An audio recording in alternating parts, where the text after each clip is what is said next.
when we meet in these places of trauma or drama, then it's almost like reclaiming ourselves back from them. Thank you for listening to this episode of Changes Big and Small. This is your host, Damian. Changes Big and Small will help you take action in your life with intention and purpose. In each episode, I invite you to accept unexpected challenges that will help you make progress to live the life that you want. Today, I'm chatting with Kenny Mammarella D'Cruz, passionate to make space for the voices of men to be heard by self and others towards a more authentic, loving, conscious, and sharing world. Kenny is the man whisperer and helps men achieve their life, relationship, and career goals. Founder of Men Speak men's groups, Kenny facilitates workshops, works privately with individuals and partners, has held men's groups for 20 years, and trains men, women, therapists, coaches, anyone who wants to communicate better with men, to hold safe, conscious spaces to allow men to be heard and turn around their lives. Kenny's incredible life journey has taken him from refugee camps through overcoming OCD and mental health issues to working with Mother Teresa and taking part in danger sports all over the world. Turning around his own traumas and dramas has enabled him to meet men where they are and facilitate life-changing shifts in perspective and life. Now one of the UK's leading men's personal development consultants, Kenny loves helping men and women gain the awareness and tools to consciously embody their potential and meet all of life's challenges. According to Newsweek, he's a gentle voice in the ears of the many men who come to him for help with life, a man whisperer. And Daily Express calls him coach, consultant, and guru of all things men. Welcome to Changes Big and Small, Kenny. Thank you so much. I love the title of your podcast. I guess the thing that I'm most known for is working with men and getting men to speak and getting men to understand ourselves and therefore be better in our lives, better in our families, our communities, etc. So I started men's groups over 20 years ago because I needed to be met at more depth. So I traveled the world for 5 years. I did the danger sports. I worked with Mother Teresa. I worked in development in Fiji. I did all of my adventurous stuff. I came back to the UK and I noticed that I missed my closest friends more while I was with them than when I was away, because they got distracted by drink, drugs, love, sex, money, power, God knows, competition, and they lost themselves. So I got about a dozen men in my lounge, and I basically said, I need to be met at depth. I'll go out partying and everything with you. We can go to the forest, whatever, but I need to be met at depth. And that's where it started, with my own needs. That was my small need. I had no idea that 20 years later, there'd be thousands of men around the world, mainly in the UK. But since lockdown, we've been holding groups every day, saving a lot of lives, saving a lot of relationships, saving a lot of marbles. And it's a normal thing. Meanwhile, it was just for my friends in my lounge because I needed something for me. So from something very small and personal, it's like, oh my God, how did that happen? I don't think I could have planned it. That matches so well with a lot of what we talk about on the podcast too, where you need to take action for the path to emerge often. And sometimes we get caught up with thinking about things and worrying and wondering about it, and we don't get to the action step. But that's really a necessary part of the learning process and the discovery process as well. Huge.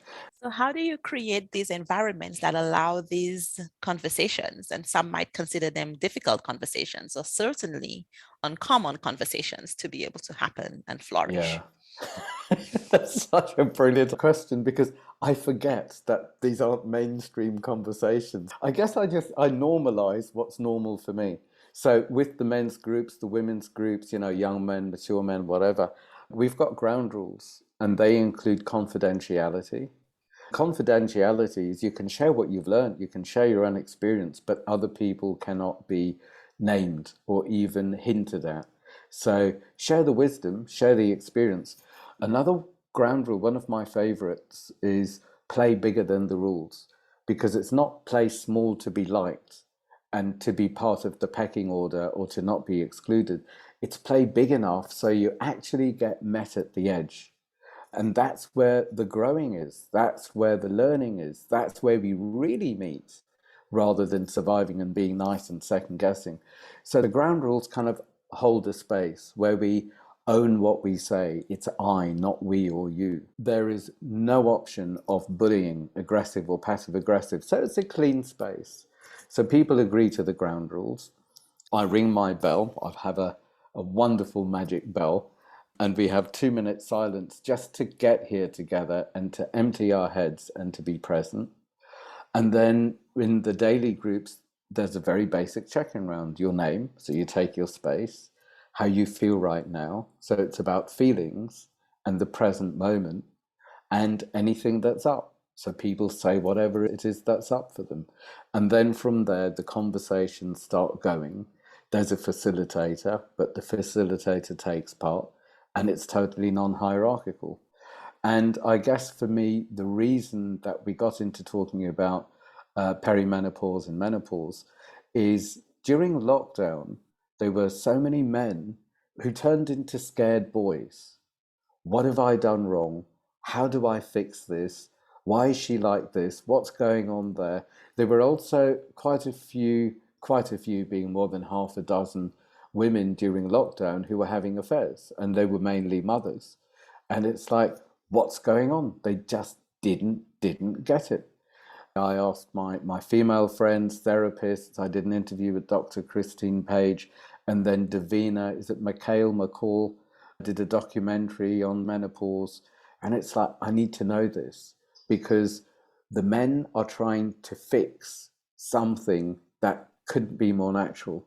We need information, not to turn into scared little boys. And then the conversation started opening with the women, with the men, with needs. What do you need? With boundaries, with clarity of communication.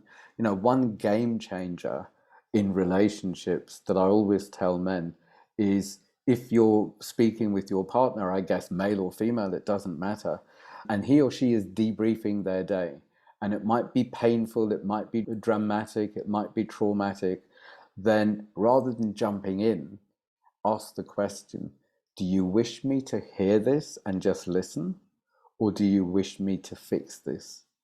9.9 times out of 10, the answer is no, I just want you to listen. And then the male needs to be with his own feelings of personal discomfort, where fixing it is, I'll fix it and then I'm not uncomfortable and she's not. No, feelings are feelings, good, bad, and ugly. It's normal to have feelings. It's normal to have a life experience. And it's wonderful to share the experience and to be in community and learn and grow together.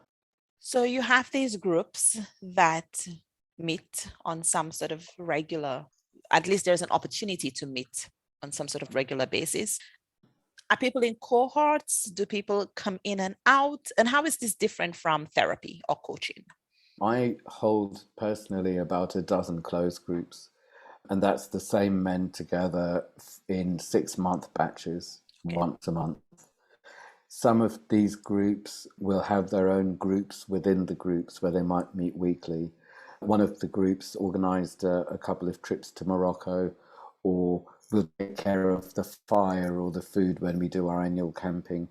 Every group has a WhatsApp group. So it's almost like a pod of close friends that know each other and will share the journey. Those are the closed groups. And they might come to open groups or check-in groups or whatever it is they want. They might train to hold their own groups. We train men and women to hold groups for their own purposes, including therapists, coaches, etc. So people can come and go. And it's not that we have a special language or we're a cult to you have to be like this. The question is more, who are you? Who are you? And how could you be you more rather than sadly people come in going, what's wrong with me? And how do I do me better? It's like, no, who are you and how do you be you? Mm. It's different from therapy and coaching because there is no clever, educated leader with any answers. There are facilitators who were trained to listen and ask questions and take part as much as anyone else. So it's non-hierarchical, it's transparent, and it's open to anyone and everyone to learn to facilitate. I've got people from across the board holding groups for us and with us, or to support their own work, or to support their business, their organization, their communities, just sharing the tools. During lockdown, I wrote an ebook. I think it's about £1 on Amazon, or maybe it's free on Kindle. It's sharing the tools to know how to communicate, how to be in the question, and how to open things up for a better, more authentic life and to contribute to community. Tell me about the development of relationships within the groups that you have been part of and that you've facilitated. How do the relationships start off and how do they change and evolve over time? The very sad thing about a lot of men is that these days few men have friends, true friends, real friends. Some men have got drinking buddies, but even that's gone down since lockdown. Some men have uni friends. A lot of men have their children's friends, parents. And some people have, maybe sports friends or friends they've had for years. Very, very few men have a space where they can be who they really are and change and develop into whatever's emerging from inside of them. So to be able to be met and connected at this level of exploration, authenticity, reality, talking about fears, talking about maybe confidential relationship issues or work issues that they may not be able to talk about with their work colleagues or the people that know them, love them, and maybe don't really want them to change.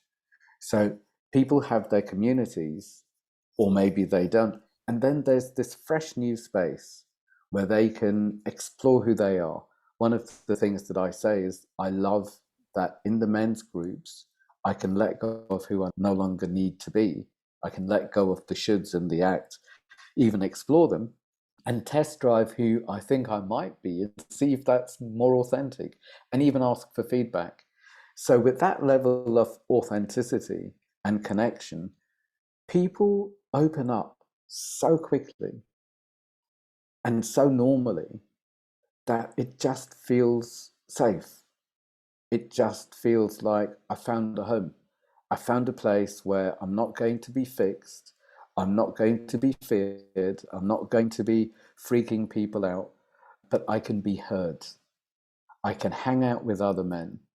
I can be heard and I can get real about things.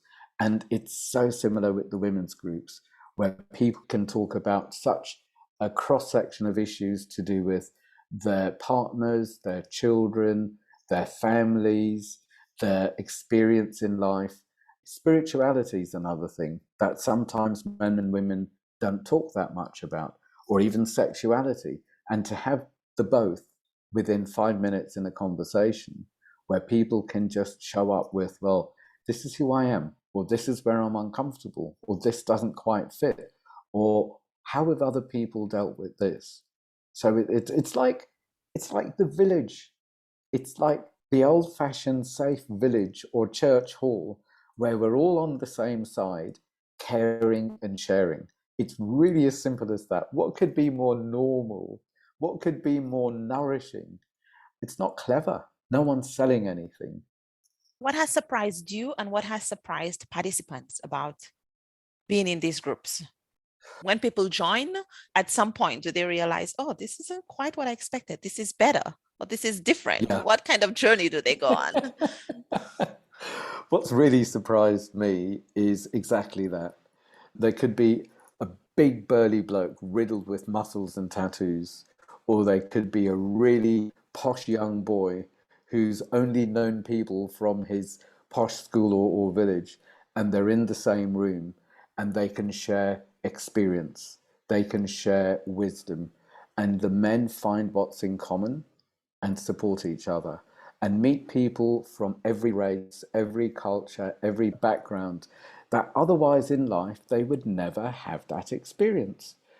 What's really, really surprised me in the last 2 weeks, which has been more than ever, is the amount of tears there have been, not necessarily of sadness. It could be tears of joy, tears of open heartedness, tears of recognition, just being met with no drama, just as a normal passing. And the number of men that have talked about love and how much they love each other. And it's with no funny trips or anything like that. It's just for being here, just for listening, just for caring, just for asking, just for being familiar. And I think in our society, that's really quite unheard of, especially across the races, the classes, the cultures, to be coming from that purity of best friends in the playground who were shameless and free. Men learn to be men. And that way, the pure spirited boys in them can be free again. And they reclaim their passion. They get a sense of purpose. They're ready to meet the world beyond the stuff that's been going into their heads, feeling that they're not alone, they're topped up, and they can take part. And the way that I've heard it's changed families and communities, even businesses, and these days where there's a lot of fear around, it's like, oh my God, this is just wonderful.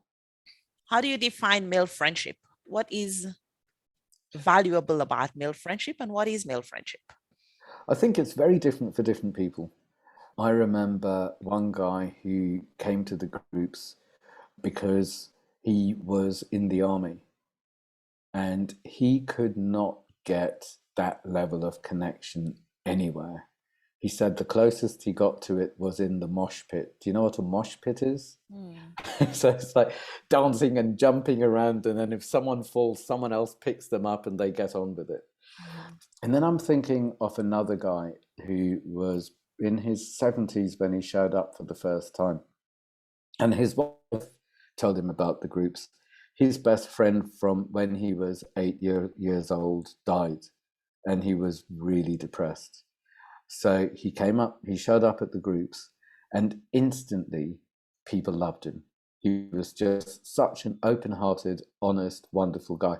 And as soon as he nipped off to the loo, so many of the other guys would say, when I grow up, when I'm older, I want to be just like him. And then he'd come in.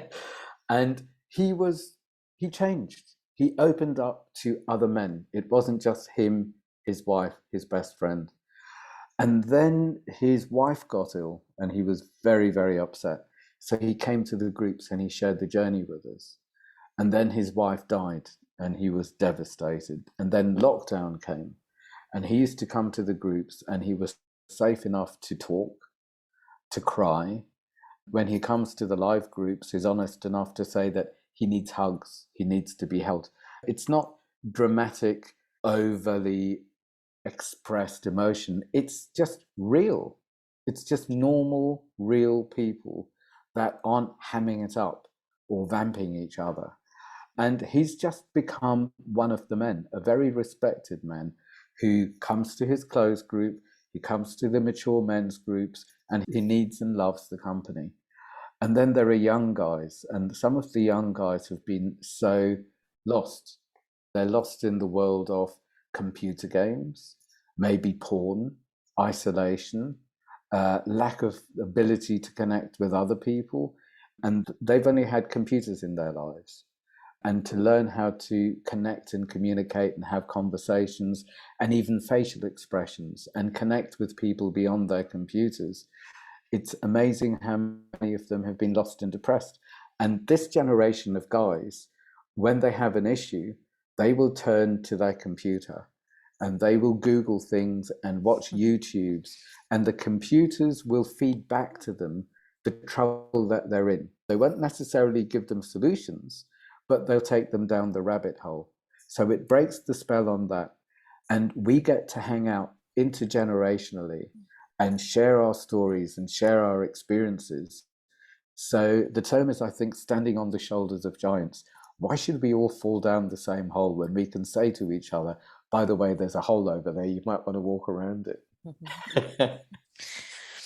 Yeah, and when I think about friendships and relationships and social connection, those are all kind of related ideas and not necessarily the same, but we know that humans are social creatures and we Yeah. do need to have that connection. There's a lot of work from Esther Perel and others that talks about how sometimes nowadays, especially, we expect one person to be everything to us. So maybe Oh for my people to have God. their wife or their husband, and Exactly. really we're missing some of those other connections that can really help support us, especially in times like now, where so much seems uncertain. We do need that community. You talked a bit earlier about the village, but we do need that community or that village around us, even for those spontaneous interactions that happen that may not even be friendship. I find those to be valuable too. That's so spot on, because it's not about, I have a friend or a partner, hold on for dear life, you're responsible for everything. It's about the moments of connection, the moments of insight, the moments of fear that can be witnessed and shared, the moments of love, all of these moments. And then it turns more into unconditional love. And it's amazing how many men have found their best friends, or their group of friends, or their tribes, or their flatmates, or their travel the world friends, or whatever it is, because they meet people in a place of vulnerability, authenticity, and trust. I said this to my own best friend a few years ago. I remember saying, I feel so close to you right now that I fear you.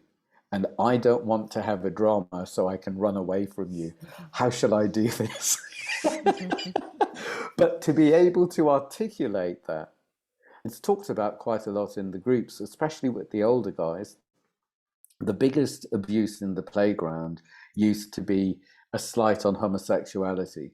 No one wanted to be called gay or a puff.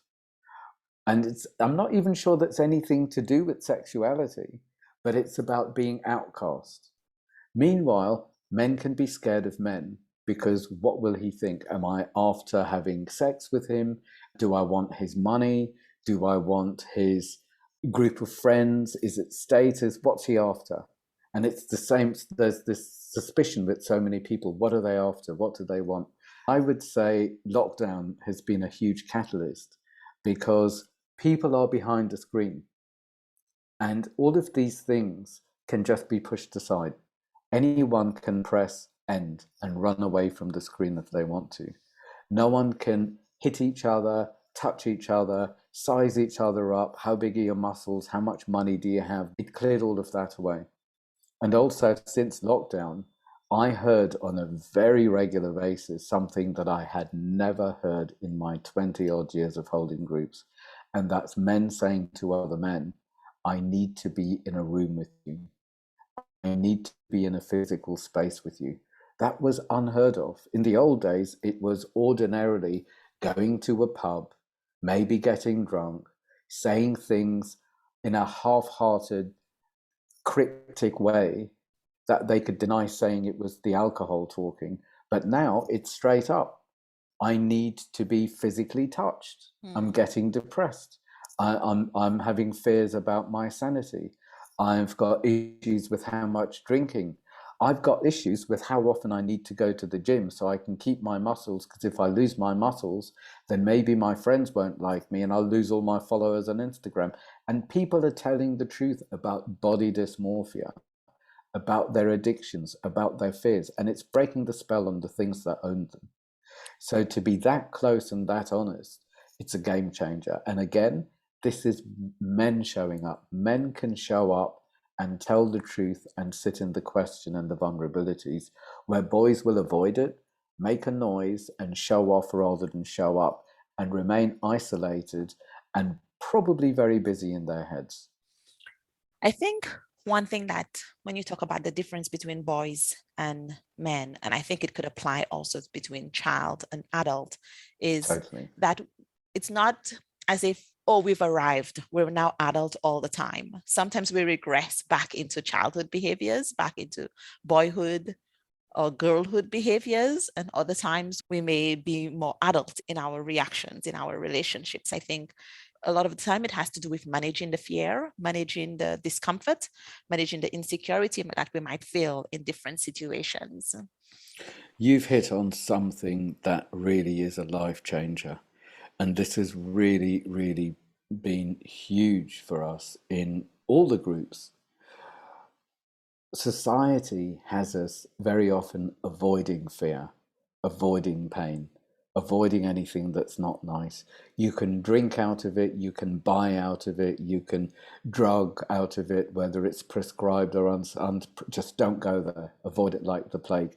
And that level of suppression turns into either depression or anxiety, where it's just hovering above it, but not actually safe to go into it, through it, and out the other side, so much more wise and free.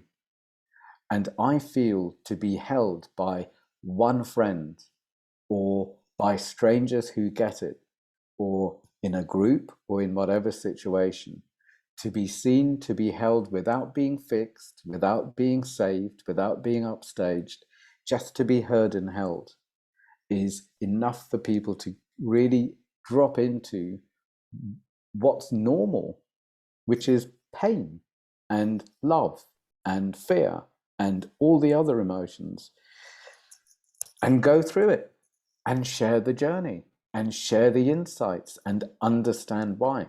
I have a therapy room that I work from, and I debrief with my therapist if I've got difficult clients or things that I'm carrying. It's healthy. But what I believe a lot of people do with therapists is look for trouble and look for more trouble and fix the trouble. And so much of it is about blame and shame, and this is why, and not necessarily live beyond it. And a lot of therapists have sent their clients to the groups to say, look, enough one-to-one looking for trouble. It's time to turn it around and build a bridge to life. And I would say one of the things that I do with my work and we do in the groups is we find these places, follow the feeling back. And where is the depressed pause button down? When we meet in these places of trauma or drama, then it's almost like reclaiming ourselves back from them. It's the man in me can meet the child in me there, and the child in me can be safe inside of me and not in limbo with a surviving part protecting me. And that's a game changer. Some men, they come back for weeks, months, years, not only to be working through their drama and trauma, but to celebrate life, to hang out, to see how people are. So it's like Cheers, the TV series, or it's like Friends or whatever. We hang out and we could go from grief because someone has some tragedy into laughter because there's something hilarious that's been said, respectfully, including all of us, within a group, within an hour, within 10 minutes, because that's normal and it's allowed. And we have really learned how to respect and include everyone rather than the second guessing and what will people think that sadly society has been addicted to, or maybe it's just my family, for generations. It's not just your family. What made an impression on me from what you were saying, or what occurred to me as you were speaking, was what happens in the group allows people to then carry on some of those habits and practices into life. And Yeah, so I mean, this is the best case of what we want to happen with therapy, right? And then there's yeah, conversations about IFS and all of that kind of stuff that's related to what we're talking about. This is not therapy, but it's allowing you to access a pathway to being able to build some habits, to be able to experience things that you may not have experienced before because you have this space around other people who have the same intention and the same interest. yeah. And I'm no way anti-therapy. Mm. There is a time and a place. And I would say that therapy is more about the past very often, and coaching is more about the future very often, where with this, it includes future, past, present, fear, fantasy, what's going on in the moment, but it is sitting around the fire together. It's being with things together. And the therapeutic elements are also very respected. I mean, to be frank, I made pretty much all of this up. And then I found out much later how similar to therapy it was. With the ebook and the training that I put together, therapists gain CBD points. What is it? Continual personal development. Mm. And they need that for their, you just get so many CBD points every Certification. year. Mm. Exactly. I love that because it's not either or, it's both. And a lot of therapists who want to understand the mind of a man or who want to hold groups because their people need groups, they come on a very regular basis, whether they've been practicing therapists for decades or whether they've just qualified, because it's very much a modern way. It's a modern way of community, and people are crying out for conscious community. Conscious, not lying, competitive, will sell you something, social media community, but conscious community. I listen to a lot of podcasts, and in one of the podcasts that I was listening to, it was the Broken Brain podcast, but the host was talking about how his men's group meets every week. And I was like, wow, this is so great. And then I heard on another podcast with Shalene Johnson, where she was talking about every year she goes on this girls' trip with her friends. Mm. This was the first time I thought about, oh, how can we bring some of the people in our lives together? How can we move past, okay, this is my friend and this is my friend and this is my friend? How can we build this community of our friends? When do we need to introduce our friends to each other, for example, and expand that community? When might our friends want to be friends with each other and all of that stuff? So I've been thinking Yeah. about that. And one approach I've taken is to create a book club, and these are all Brilliant. people that are my friends. And now 6 of us meet every 4 to 6 weeks or something and talk about books or whatever we're watching on Netflix. So sometimes we're like, oh, we're busy. Let's just have a social Zoom to kind of catch up Excellent. with each other. And I think that especially as we get more into adulthood, as we age, as we get into our 20s, our 30s, our 40s, our 50s, and beyond, it Mm. gets more and more difficult to make friends. For me, a lot of the friends I made earlier in my career, in my life, was from work. Mm. And now I work at home.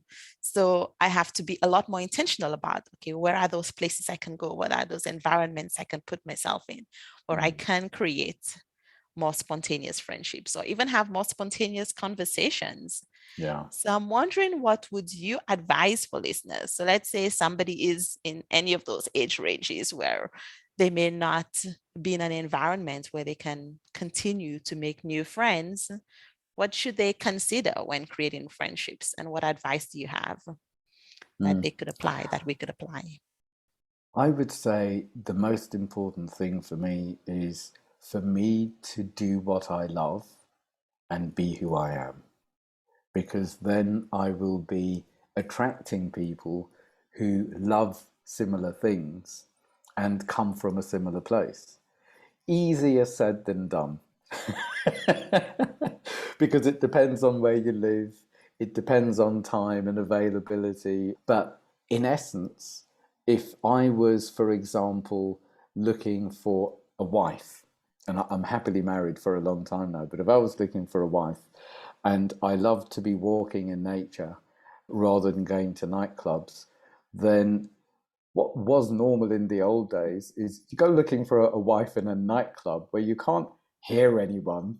There's this loud banging music that I would never want to be around again anyways, but that was the way. But for me, it's like I want to include myself in all my relationships, and I want to be around people who have similar values, similar purpose, maybe similar morals, maybe if not a similar background, at least a similar flavor. So we're coming from a similar place, and also who bring out the best in me. And that's important. What's tragic is how many people still second guess, who do I need to be to get into this group, who I'm not like anyway, who I don't actually respect that much, but it seems to be where it's at. And it's like, what are you doing? What works with the groups is we've got the young men speak, the mature men speak, the Muslim men speak, the Jewish men speak, the tech men speak, the dads speak, and it keeps growing, and people take the tools into their own communities, their locality or whatever, and they get to know men. And beyond the official groups, people just meet like-minded people and they hang out and they have dinner together, or they go to the countryside together, or they go abroad together. We used to have men cook, where blokes would learn about food and nutrition and they'd cook for themselves or themselves and their partners all online at the same time and eat together. And eating together for me is a sacred thing. Showing up together is a sacred thing. So it's like, I would say rule number one is know yourself and be yourself and let go of who you no longer need to be. And then there is a self to share. And the weird thing is, the line goes, well, no one's going to come knocking on your door looking for you. I'm not sure that's true. What I always find with the people I work with is when they step into who they really are, not what they've had to survive in the past, but who they really are, then coincidence, nature, whatever you want to call it, they will attract people and opportunities. And it's up to them or us or me to have the courage to notice and engage, rather than, oh my God, that's too good, that's too scary, run for the hills, let's find some drama that I know how to do and survive. But yeah, put out the vibe, the true vibe of who you are unconsciously by being yourself, and see who and what you attract. And the way that I broke my addiction of thinking, fixing, and second guessing was firstly admitting that I'd never actually fixed a thing. I just fantasized and thought a lot. And secondly, I needed to breathe and be present here and now so I could see what life is bringing me. Because if I'm disengaged and trying to survive and put on a show, then I'm not here to meet life. And whatever it is that life brings me, well, I've missed it. Last season, the whole season was on self-acceptance. And I think it kind of feeds into this season as well, because a lot of it is sometimes when you're not accepting what is, you're fantasizing about what could be, and you don't even notice the good that may be present or the opportunities that may come onto you. I love the way that it's trendy these days to be grateful, where not that long ago, people's dreams would actually come true and they wouldn't even notice because they're chasing more rainbows or dreams without even noticing how good life has been. Not noticing that who they are right now is who they dreamed of being 10 years ago, but then comparing themselves to the wrong person in order to feel small. Not a good deal. I was just listening to a podcast between Oprah and Deepak Chopra, and it was so on point with everything that's trending nowadays about gratitude and law of attraction and manifesting and all of that. And it was from the 90s. So I was like, this is not new information, but I guess it's a good thing that people are becoming more aware and open to the possibilities and the capabilities that we have within ourselves. But I was also thinking, wow, I wonder how many people heard this back then and it didn't even make a blimp to them. That's such a good point. And I wonder whether people these days have far more choice and opportunity than in the old days. I have so much more than my father. Definitely. Than my grandfather, than my great-grandfather. So many people, life has been about survival, not choice. And I find that as some of my clients grow their wealth, it's exciting while it's growing. and then they make it, and then there's a lot, and then the wealth owns them, and then they get fearful of losing it, and then there is nothing but their fear and their wealth, and then they disconnect more and more from their hearts, their purpose, the world, and it's all about this stuff that owns them. That's a burden. For me, it doesn't matter about how much, it's about relationship too. Same with everything. It's not even about wealth. It's what's my relationship to this. And some might argue, but I would say that these days we have so much more choice. We have the luxury and the privilege of choice, that we can listen to these things and choose to follow our hearts. A guy who I met and got on with very, very well, Jerry Jampolsky, I think it was in the 70s, who wrote a book. Don't even need to read the book with the title like this: Love is Letting Go of Fear.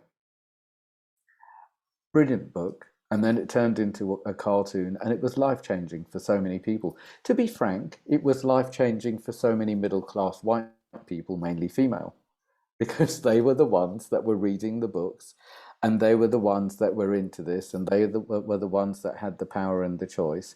But now it's open to everyone. It always was. But those were the main, even these days, it's the main place.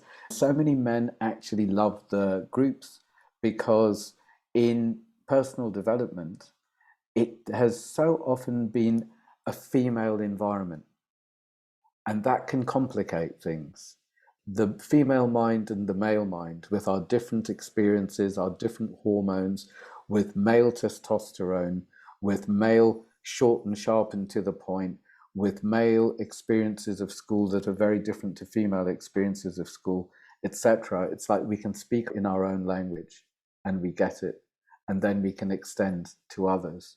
To be together in the same language, exploring life, sharing tools, but not intellectual tools, but what has and hasn't worked for us. It's so valuable to learn from other people's mistakes. It's not put on a good show so people like you.